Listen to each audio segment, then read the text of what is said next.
Hi everyone, welcome back to the channel. Imagine this.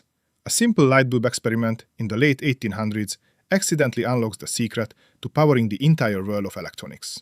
That's the wild story of the vacuum tube, and it's going to blow your mind. Stick around because we're about to uncover how one man's curiosity changed everything from old radios to modern tech. Let's start at the beginning. Back in 1883, Thomas Edison was working hard on making better light bulbs. He had this glass bulb with a thin wire inside, called a filament, that glowed when electricity ran through it. But one day, Edison noticed something strange. There was a dark shadow on the glass, and extra current flowing where it shouldn't. Electrons, those tiny charged particles, were jumping from the hot filament to another metal plate inside the bulb. They were jumping through the empty space. He called it the Edison Effect, but he didn't know what to do with it at first.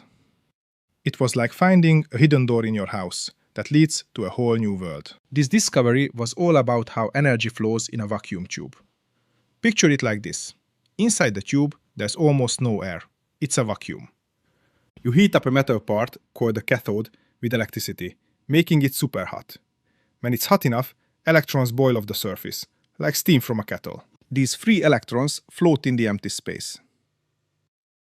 Then, there's another metal part, called the anode, which has a positive charge. The electrons are pulled toward it, creating a flow of current. That's the basic energy flow, from heat to electron movement to power. Simple, right?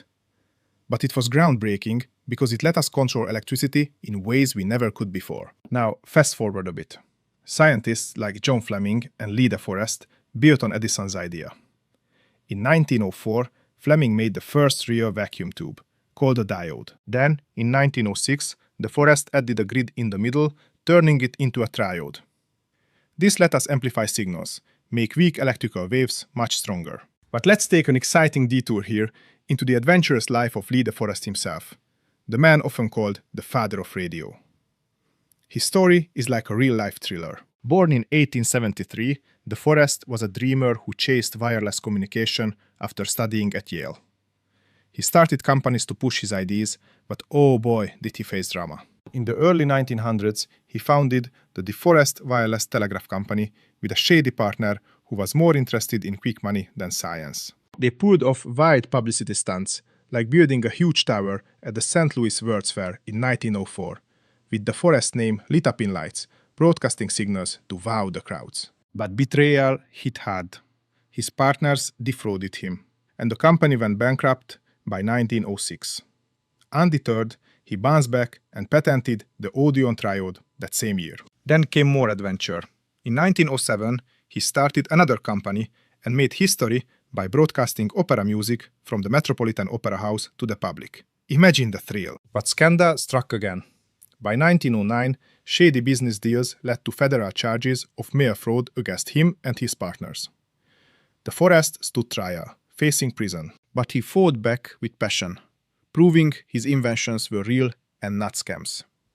He was acquitted in 1913, while others went to jail. What a roller coaster ride of a life. Suddenly, vacuum tubes were everywhere. They powered the first radios in the 1920s, letting people hear voices and music from far away for the first time. Without tubes, no broadcasts. Tubes also made early televisions possible in the 1930s and 40s. They handled the signals to create moving pictures on screens. And don't forget the first computers.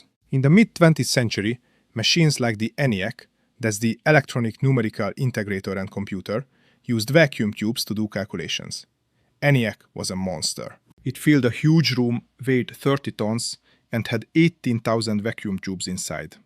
Built in 1946, it helped with war calculations and weather predictions. But those tubes got so hot, the room needed giant fans, and bugs, actual insects, would fly in and cause shorts. That's where the term computer bug comes from. Vacuum tubes ruled electronics for decades, but they had downsides. Compared to today's modern semiconductors, like transistors in your phone, tubes are big and bulky. They use a lot of power, get very hot, and burn out fast, like old light bulbs. Plus, they are fragile. Drop one and it's done. On the plus side, tubes handle high power better in some cases. They give a warm, rich sound that musicians love, which is why guitar amps still use them today. Semiconductors are tiny and efficient. but they can distort sound at high volumes. Speaking of today, vacuum tubes aren't gone, they're just in special spots. Think of rock stars like Jimi Hendrix. His sound came from tube amps. High-end audio systems still use them for that pure tone. In medicine, X-ray machines rely on tubes for high-voltage power. Military radars and satellites use them because they resist radiation in space better than chips. Even some power grids have tube-based equipment for handling massive electricity flows. So, while semiconductors took over for everyday stuff, tubes stick around where raw power and reliability matter most. Isn't it amazing how a chance observation in a light bulb led to all this? From Edison's workshop to giant computers and beyond, vacuum tubes shaped our world. Thanks so much for watching this deep dive. If you enjoyed it, hit that like button, drop a comment below with your thoughts, and subscribe for more stories like this. See you next time.